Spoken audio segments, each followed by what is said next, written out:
Praise the Lord. வார்த்தை வார்த்தையின்படிதான் வாழ்க்கை. 1 கொரிந்தியர் 15:57.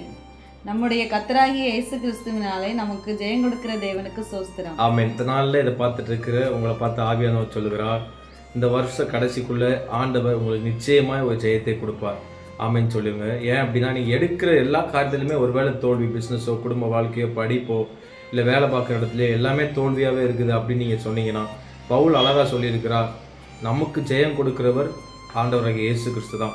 அந்த நாமத்தை அறிக்கை எடுங்க, அதன் மூலமாக எனக்கு ஜெயம் கிடைக்கும் சொல்லி நீங்கள் வாயினால் எப்போ அறிக்கை பண்ணுகிறீங்களோ அப்போது நீங்கள் ஜெயத்தை நீங்கள் சுதந்திரிச்சு கொள்வீங்க. ஒரே ஒரு விஷயந்தான், உங்கள் மாம்சத்தை சார்ந்து கொள்ளாதீங்க, உங்களை சுற்றி உள்ளவங்களை சார்ந்து கொள்ளாதீங்க. ஆண்டவராகிய இயேசு கிறிஸ்துவை மட்டும் நீங்கள் சார்ந்து கொண்டிருக்கும்போது உண்மையாகவே நான் சொல்கிறேன் பாருங்கள், தீர்க்க தரிசனமாக எல்லா காரியத்திலையும் நீங்கள் ஜெயத்தை எடுப்பீங்க. ஆமென். பேதுரு ஆரம்பத்தில் கடல் மேல் நடக்கும்போது அழகாக விசுவாசத்தால் நடக்கிறார்.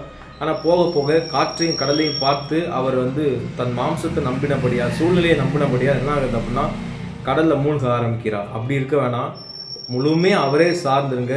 கடல் மேலே நடந்து முற்றிலுமா நீங்கள் ஜெயத்தை எடுப்பீங்க. Amen. God bless you. Amen.